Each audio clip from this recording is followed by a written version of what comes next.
Buenos días. Vamos a ver la otitis media crónica colesteatomatosa. Te habíamos dicho que en la clasificación teníamos dos grandes grupos, lo que eran las otitis medias crónicas no colesteatomatosas, y que fue todas las que estuvimos viendo, y por otro lado el colesteatoma, o otitis media crónica colesteatoma, que constituye una entidad clínica totalmente aparte, con gran poder destructivo de las estructuras del oído medio, del oído interno, incluso con complicaciones como puede invadir, por ejemplo, la fosa cerebral media. Acá vemos, por ejemplo, una membrana timpánica, el mango del martillo, descamación, y todo este proceso que se ve a nivel de lo que sería el ático. Acá estaría la par flácida, como invadiendo todo lo que es la estructura del oído medio, especialmente el ático. Como ven, es piel que invade, tejido epitelial, piel que invade el oído medio. Como ya dijimos, el origen de la otitis media crónica es multifactorial. Hay que remitirse a las clases pasadas donde hablamos de todos estos factores que originaban entonces la otitis media crónica. Hay diversidad, perdón, de formas clínicas, que habíamos dicho que en un mismo oído podemos tener dos formas clínicas de otitis media crónica, y que cuando una vez que se establecen las lesiones crónicas, ya son irreversibles. Y no sé si recuerdan que había un periodo de ventana donde podíamos actuar para evitar entonces la evolución hacia un oído crónico, que era durante la primera infancia. Cada uno tiene características semiológicas, otoscópicas, evolutivas propias, y características diferentes, aunque están en la misma cavidad del oído medio. Esta era la clasificación.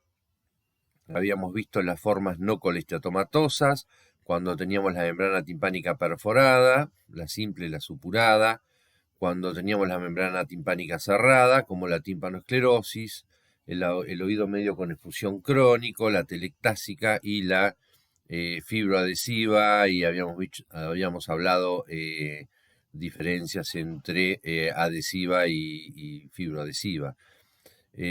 Puede haber en un mismo oído dos formas, ¿no? Dos formas clínicas. Y por otro lado, que es lo que vamos a ver ahora, teníamos el colesteatoma. El colesteatoma, que hay una forma que es a tímpano cerrado, al menos en su origen, y una forma que son a tímpano abierto. Entonces, con forma tímpano cerrado, tenemos el colesteatoma congénito y el adquirido primario. El adquirido secundario, colesteatoma recurrente, residual o recidivante, son con tímpano abierto. Como definición, podemos decir que el colesteatoma es un tejido escamoso estratificado, dispuesto en capas, que crece dentro del hueso temporal, y que en su progresivo crecimiento, como se ve acá en la imagen, se convierte en una masa tumoral, obviamente benigna, pero de comportamiento maligno, porque empieza a destruir todas las estructuras entonces que encuentra en el oído medio, el tegmen timpani, incluso a nivel de el oído interno. Tiene un contenido de epitelio degenerado con abundante queratina. Si hay queratina, esto es piel, es decir, la queratina es una proteína, que está, por ejemplo, en la piel, mezclada con cristales de colesterol y células inflamatorias crónicas. Entonces, piel que invade el oído medio. Otra definición es un tejido, un epitelio escamoso, es un epitelio escamoso queratinizado, es decir, esto es fundamental, que tenga queratina. Es ectópico porque está fuera de lugar, no tiene por qué existir piel dentro del oído medio. La mucosa o el epitelio, ¿sí?, del epitelio del oído medio era cilíndrico, ciliado con células caliciformes. Y acá tenemos un epitelio que no es cilíndrico ni ciliado, sino que es escamoso, con queratina, ¿sí? En el interior del oído medio, y que empieza a descamar, se va acumulando queratina, depósitos epiteliales, con alto contenido de colesterol, de ahí deriva su nombre, de colesteatoma, por el contenido del colesterol, pero en realidad el término adecuado sería queratoma. Queratoma sería el término más adecuado. Con respecto a qué es decir, la histología, el contenido del colesteatoma es una masa de consistencia, es blanda, nacarada, color nacarado o grisáceo. Blando, nacarado o grisáceo, como se veía en la foto, en la imagen al inicio, ese color blanco o blanco grisáceo. La epidermis se enrolla sobre sí misma, quedando la superficie hacia el interior de la masa. Esta epidermis invertida, que sería esta parte, se denomina matriz. La matriz deja por fuera la lámina propia, que se denomina perimatriz. Es decir, que tenemos, esta es la matriz y esta es la perimatriz. La matriz es epitelio certificado queratinizado, con disposición regular de sus capas a modo de catáfilas de cebolla. Es decir, son capas como si fuese la estructura de una cebolla. Y a partir de ahí empieza entonces a crecer, empieza a aumentar de tamaño. Posee 4 estratos de afuera hacia adentro, el estrato germinativo, el estrato de Malpighi o espinoso, el estrato granuloso y el estrato córneo, que es descamativo y formará el contenido del colesteatoma. Sería como piel invertida, entonces va a producir entonces un crecimiento hacia afuera. Entonces, por eso que tenemos en la parte de afuera el estrato germinativo. Después tenemos la lámina propia o perimatriz, que se sitúa por fuera del anterior. Es esto, está formado por tejido subepitelial de granulación típico de un proceso inflamatorio crónico. Entonces, esto sería más o menos la estructura, ¿sí? La matriz y la perimatriz. Con respecto a la clasificación, hay 3 formas clínicas: el colesteatoma congénito y el colesteatoma adquirido primario, que son a tímpano cerrado, y el colesteatoma adquirido secundario, que es a tímpano abierto. Acá tenemos, por ejemplo, un colesteatoma congénito, ¿sí? Está la membrana timpánica cerrada y se ve por transparencia una masa blanquecina o blanco nacarada por detrás de la membrana timpánica que ocupa el oído medio. Y acá tenemos una perforación, ¿sí? Con este epitelio, este tejido. Acá está el mango del martillo que está amputado, le falta parte del mango del martillo, falta la espátula. Y acá está todo este tejido, entonces, que es un colesteatoma que ya invadió el oído medio. Como vemos acá, ¿sí? O acá también. Vamos a ver que puede ser a punto de partida de bolsillos de retracción, que es lo más habitual cuando habíamos hablado de las otitis crónicas atelectásicas. Hablamos de los bolsillos de retracción en una de las clasificaciones, tipo 4C, por ejemplo, que es un bolsillo que descama y que es el precursor entonces del colesteatoma. Esta es una clasificación del colesteatoma, entonces, del oído medio. El colesteatoma congénito es un 2%. Miren, el más frecuente obviamente es el adquirido, ¿no? Colesteatoma adquirido.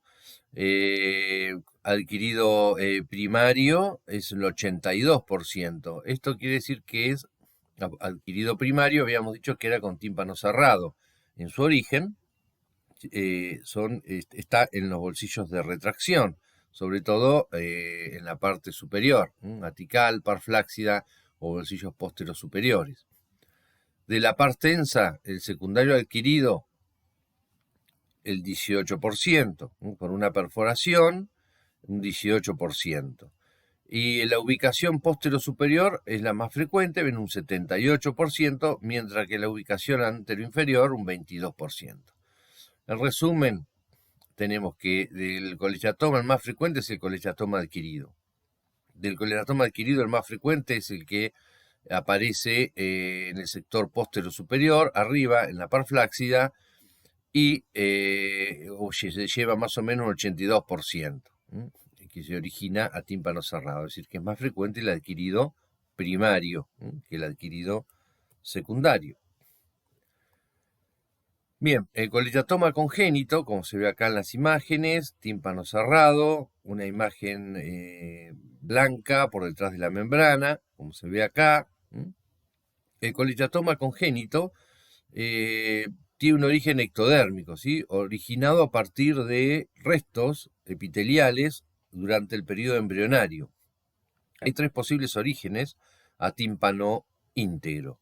En el origen en el ático, en el aditus, ¿se acuerdan? El aditus es lo que comunica entonces el antro mastoideo con el epitímpano, y la caja timpánica con afectación del estribo, que lo podemos tener bien arriba o en la caja, en la parte posterior, con compromiso del estribo.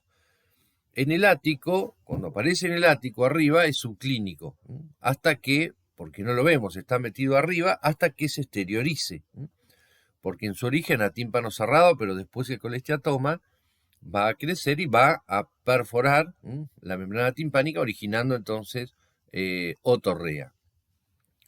En el aditus, la clínica es otorrea e hipoacusia.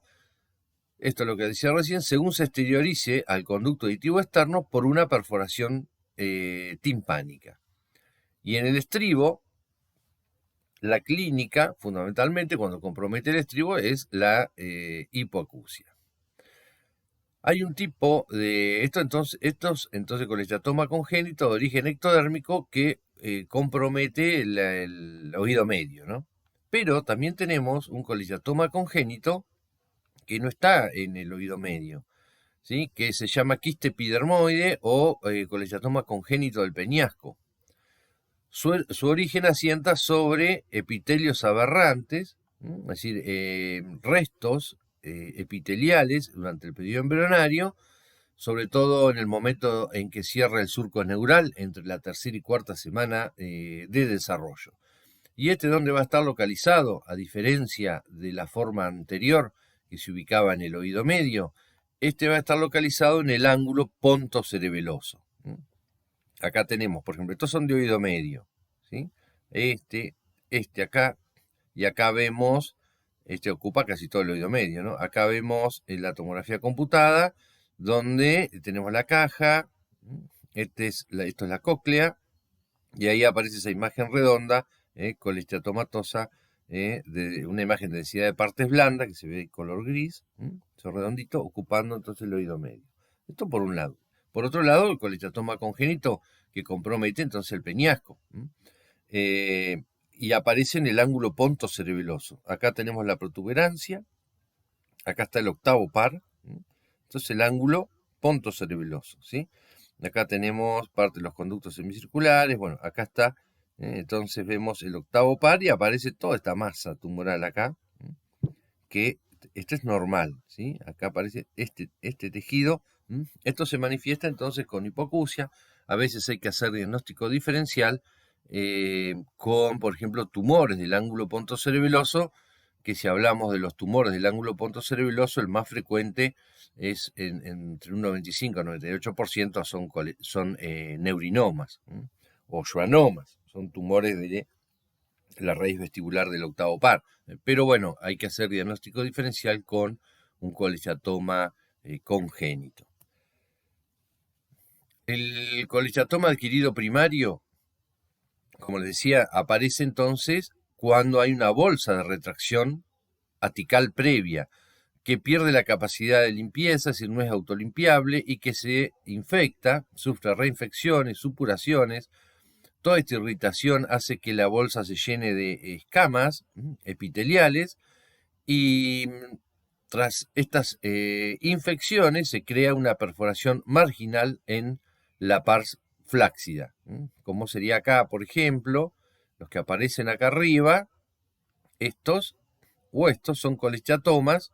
Ven que acá se ve descamación, costras, cuando uno ve en el ático costras, descamación, una zona húmeda, y aspiramos, limpiamos, sacamos las cosas y se vuelven a formar, y vienen escamitas así epiteliales, bueno, esto entonces hay que sospechar un colesteatoma. Y en otros casos se ve francamente, así como está acá, bien ya formado todo el colesteatoma, pero ven que está acá arriba. Estos son colesteatomas, si bien ya se abrió hacia el conducto aditivo externo, colesteatomas adquiridos primarios, a partir de bolsillos de retracción, es decir, de una otitis crónica telectásica. Y después tenemos el colesteatoma adquirido secundario. Esto, si ustedes se remiten al gráfico que vimos a la evolución de las, había un cuadro de la evolución de las otitis crónicas, ahí van a ver entonces cómo de la telectásica podemos pasar a tener un colesteatoma, ¿no? Por eso hay que darle bastante importancia y control a los bolsillos de retracción. Y el colesteatoma adquirido secundario, que ya existe una perforación en la membrana timpánica, hay lesiones entonces en la mucosa de la caja y dando lugar al colesteatoma. Es decir, estas irritaciones, inflamaciones, infecciones por otitis hacen que entonces se desarrolle colesteatoma. Ahora vamos a ver algunas de las teorías de cómo aparece, ¿no? Entonces acá vemos una perforación y acá vemos el colesteatoma. Lo mismo acá, la perforación timpánica, ya el colesteatoma, y acá también, acá está el mango del martillo, acá están los repliegues tímpano-mayolares, acá hay una perforación en el sector posterior, póstero superior, incluso llega hasta el póstero inferior, y todo este tejido, todo esto es colesteatoma, ¿sí? Miren acá cómo también tenemos algunos focos de tímpanoesclerosis, como en un mismo oído tenemos colesteatoma y tenemos tímpanoesclerosis. Con respecto a la patogenia, todos los colesteatomas comparten entonces propiedades similares. La característica que tiene el colesteatoma es la invasión. Va a invadir otras estructuras y va a destruir estructuras. Migración, hiperproliferación, alteración en la diferenciación celular y la agresividad que tiene por la destrucción y la capacidad de recidiva. Es un proceso crónico que generalmente es quirúrgico, pero bueno, hay que tener en cuenta esto, que puede entonces recidivar o puede ser un colesteatoma también incluso recurrente o residual. Para que se desarrolle entonces el colesteatoma son necesarios tres prerequisitos.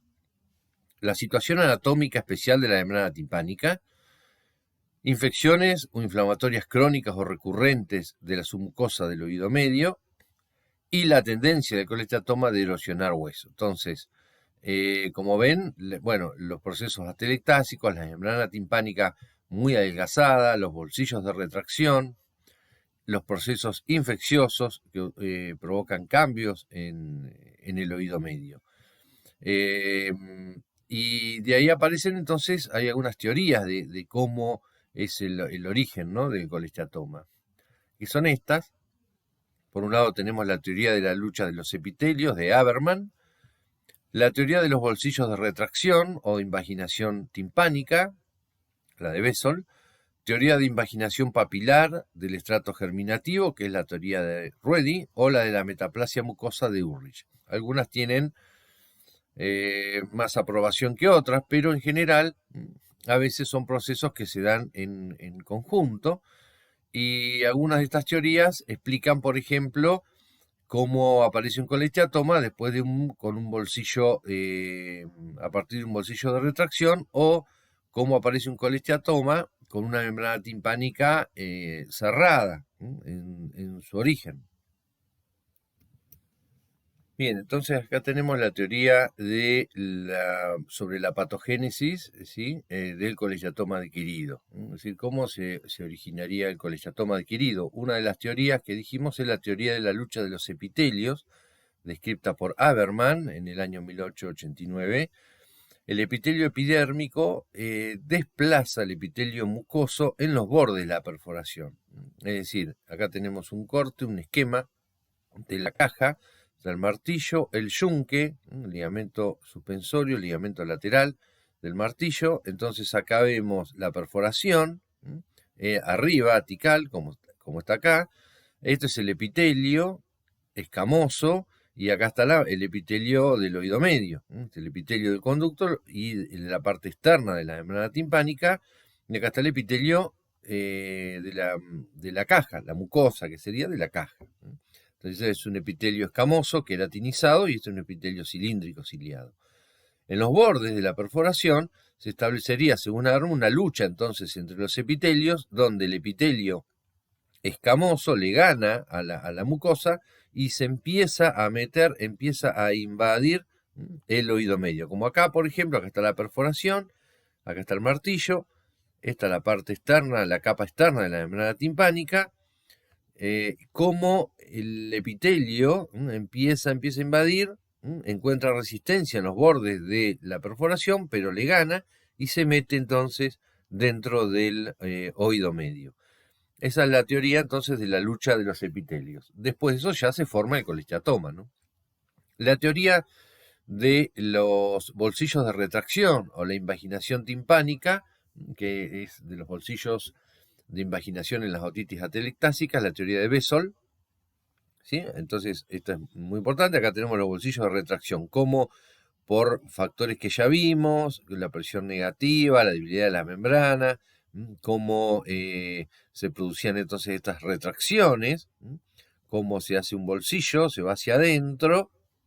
Nosotros en un principio vemos el fondo que está limpio, pero en un momento esto, por las inflamaciones y la irritación crónica y los procesos infecciosos, empieza entonces a descamar. El bolsillo se va hacia adentro, como está acá, se va hacia adentro, hacia el oído medio. Entonces ya acá tenemos piel, acá epitelio queratinizado dentro del oído medio. Tiene que estar de acá hacia afuera, no tiene por qué estar dentro del oído medio. Entonces se adhiere, se perfora, y a partir de acá entonces se empieza a desarrollar el colesteatoma. Después está la teoría de la invaginación papilar del estrato germinativo, que es de la teoría de Ruedi, que son extensiones digitiformes, es decir, digitiformes en forma de dedo, de la capa germinativa epidérmica, de la capa germinativa de este epitelio escamoso queratinizado. Por la irritación, por la inflamación crónica, se empieza a generar entonces expansiones epidérmicas y que invaden el ático, ¿sí? La submucosa y el ático. Como ven acá, se empieza entonces a meter, empieza a invadir acá, no de un bolsillo, sino que de la irritación del estrato germinativo, la capa profunda del epitelio escamoso, se empiezan a generar estas prolongaciones y generan piel dentro del oído medio. La teoría anterior y esta entonces explican cómo se genera un colesteatoma con tímpano cerrado. Sería la teoría de Bessel de los bolsillos de retracción y la teoría de Ruedi, cómo se genera un colesteatoma con tímpano cerrado, mientras que la teoría de Eberman es a tímpano abierto, ¿no? Tengo una perforación previa. En estas dos formas siguientes, no. Y después tenemos otra teoría que también es con tímpano indemne. Colesteatoma adquirido sería el primario. Como el epitelio de la mucosa del oído medio se convierte en piel, en el tejido epidérmico con queratina, como consecuencia de la inflamación crónica. Eso se llama metaplasia, cuando un epitelio se transforma en otro. Entonces, hay una irritación crónica y parte del epitelio del oído medio se va a transformar, va a sufrir una metaplasia y se va a transformar entonces en epidermis, en un epitelio escamoso con queratina. Después sí puede, una vez que se forma el colesteatoma, puede perforar, ¿no? Obviamente perfora, empieza con supuración, con toda la sintomatología clínica. Entonces acá tenemos un bolsillito, como el bolsillo se empieza, como el bolsillo de la atelectasia, entonces empieza después a formar el colesteatoma, empieza a descamar. Esta cómo se invagina, invaginaciones del letrato germinativo, se forma el colechatoma, está la teoría de Bessel, cómo está perforado, esto es a tímpano abierto, estas son a tímpano cerrado, y la metaplasia, es decir, las 4 teorías, cómo originan un colechatoma, y acá vemos ya el colechatoma, sobre todo en este sector, a nivel del sector atical, puede seguir una ruta lateral o una ruta medial, pero el hecho que lo tenemos acá arriba y va a empezar a crecer, a destruir las estructuras del oído medio. Ahora, una vez que está formado el colechatoma, ¿cuáles son los mecanismos de acción por los cuales el colechatoma va a producir esa destrucción, lisis en el hueso? En realidad, lo que ocurre es la acción, esto que dice acá, la acción remodeladora de la colagenasa y otras enzimas actúan sobre el hueso, desestructurándolo. Estas enzimas se producen en la perimatriz, es decir que no solo el colechatoma va a destruir por presión. El colechatoma ejerce presión sobre las paredes óseas, entonces eso lo va a alterar y va a producir destrucción ósea. No solo por el crecimiento, por la presión, por la hiperpresión que ejerce el colechatoma sobre el hueso, sino también que se liberan, sobre todo en la perimatriz, enzimas, colagenasas, elastasas, enzimas que van a producir entonces destrucción de las estructuras óseas. A eso le agregamos los procesos infecciosos que también ayudan a la destrucción del hueso, de calcificar el hueso, no solo por el pH ácido producido por la infección, sino también por la lisis bacteriana directa que va decalcificando el hueso. Con respecto a la destrucción ósea, la potencialidad de complicaciones surge por la capacidad osteolítica del colechatoma. Es decir, que el colechatoma lo que va a hacer entonces va a destruir, como dijimos recién, por presión, por liberación de enzimas, porque se generan infecciones, va a destruir entonces las estructuras del oído medio. Esa capacidad para destruir hueso es lo que se llama osteólisis, la capacidad osteolítica. La destrucción ósea empieza en los estratos entonces subepiteliales de la llamada perimatriz del colechatoma. Va a haber destrucción de los tabiques óseos, de la mastoides, ruptura de la cápsula laberíntica. Puede destruir entonces, o a través del tegmentín para invadir la base del cráneo, producir complicaciones intracraneales, puede producir también lesiones del nervio facial y de la cóclea, ¿sí? del laberinto, el laberinto anterior o laberinto posterior. La lisis ósea más frecuente es en la cadena osicular, principalmente en la rama larga del yunque y en las cruras del estribo, acompañado en un 60-80% con hipoacusia de transmisión. Entonces acá vemos un colechatoma, como el colechatoma atical, cómo empieza a destruir y va a destruir sobre todo esto acá, que es el scutum, se llama, o espolón supratimpánico o espolón de José, este piquito. Acá está el conducto auditivo externo, acá está el ático, está la caja, ahí está la ventana oval, empieza el caracol, primera vuelta, acá está el vestíbulo y este es el conducto auditivo interno.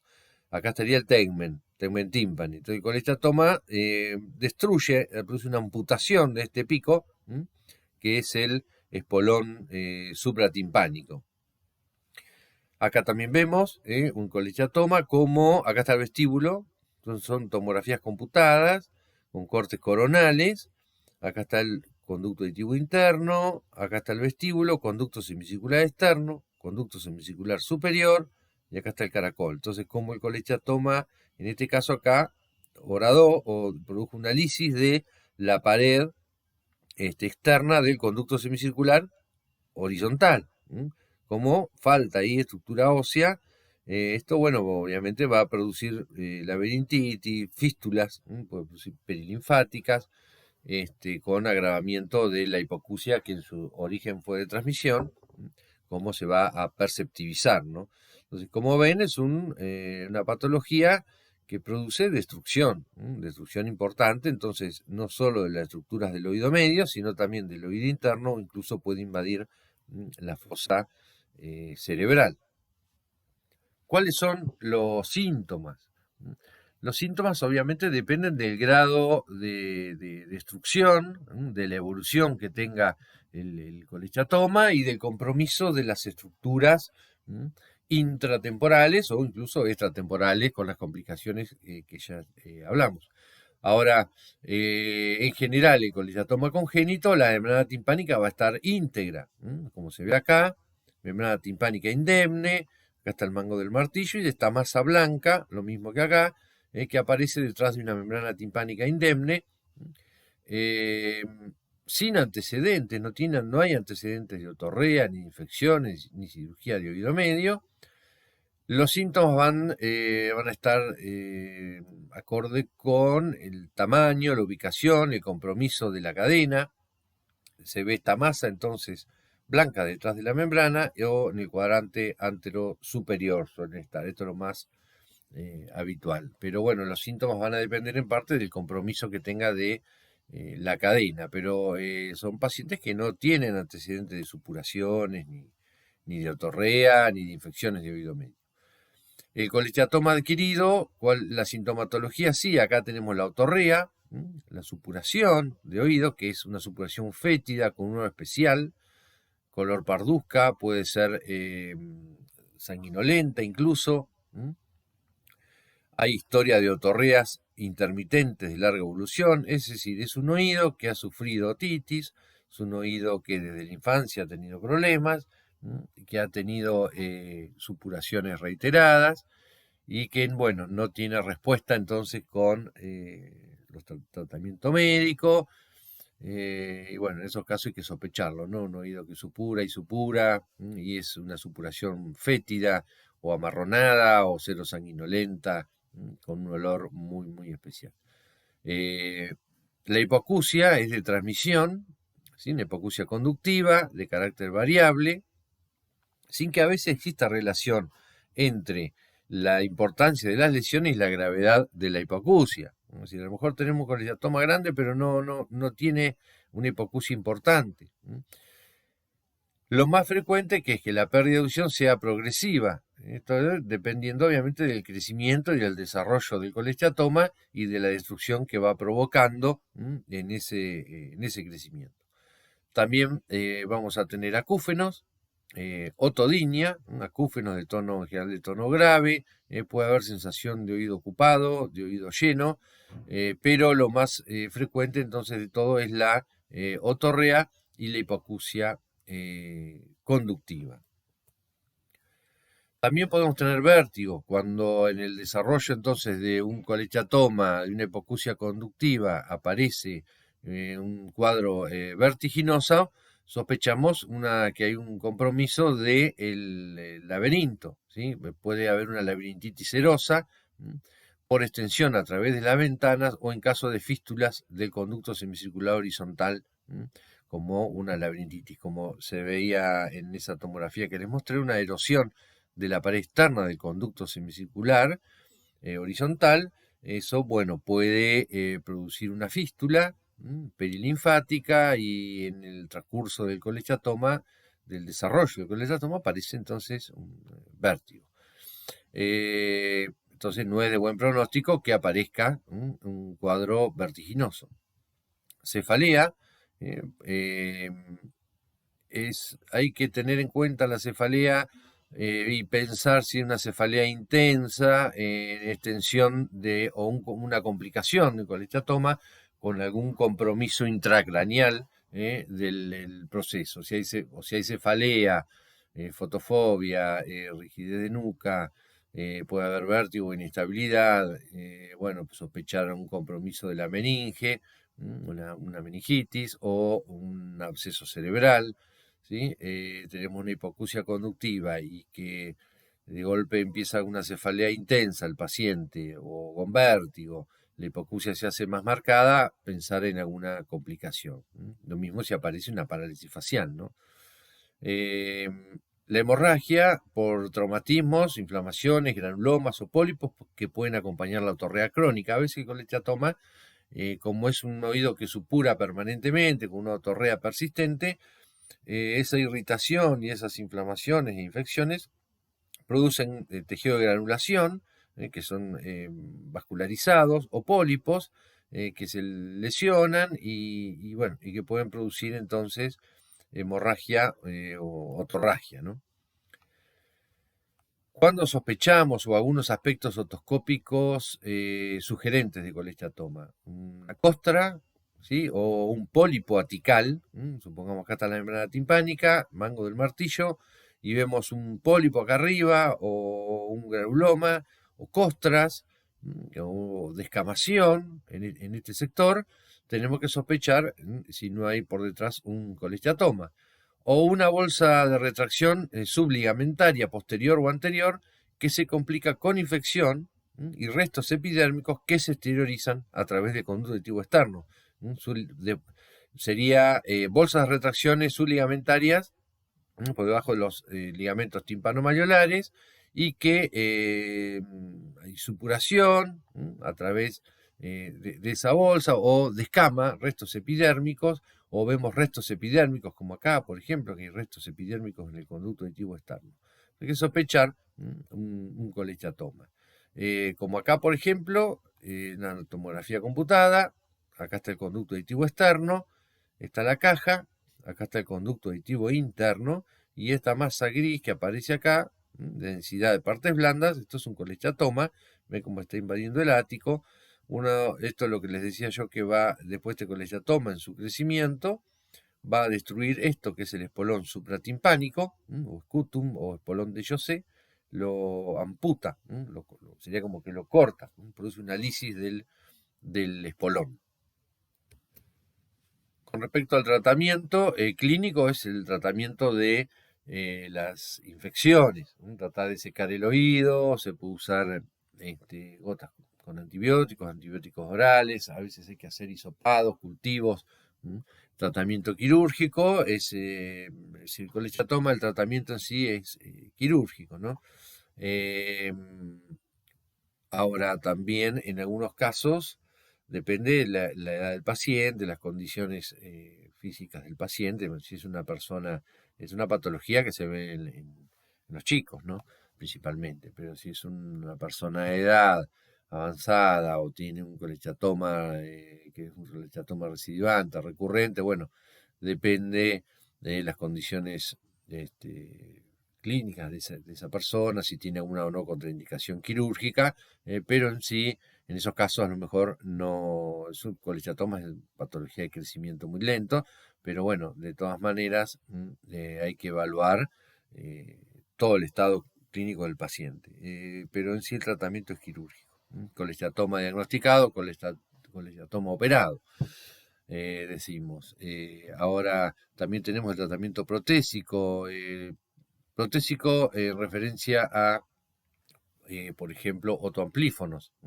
No se va a poner un audífono a alguien que tiene un colechatoma, pero sí como posquirúrgico, ¿no? Si quedan secuelas, porque a veces hay que resecar el yunque o parte del estribo, hay que hacer resecciones amplias, y bueno, quedan secuelas, en algunos casos hay que usar otoamplífonos, o también pueden ser prótesis de cadena, cuando en un segundo tiempo uno quiere o va a reconstruir la cadena de huesos con prótesis de cadena, ¿no?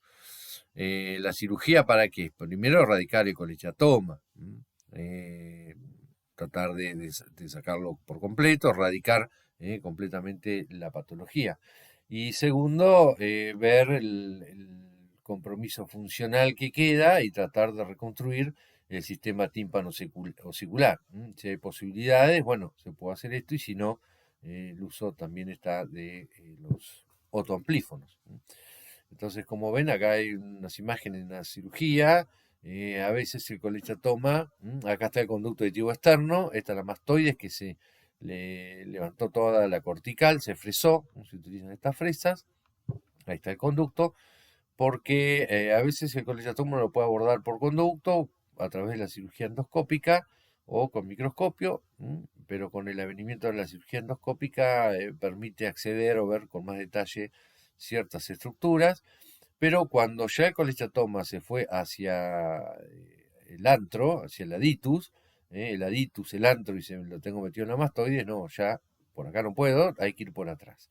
Entonces se levanta toda la cortical, se fresa, se hace una mastoidectomía, ven cómo se abre la mastoides, y se hace un abordaje por acá de lo que es el antro, todas las mastoides, el antro, el aditus y el ático.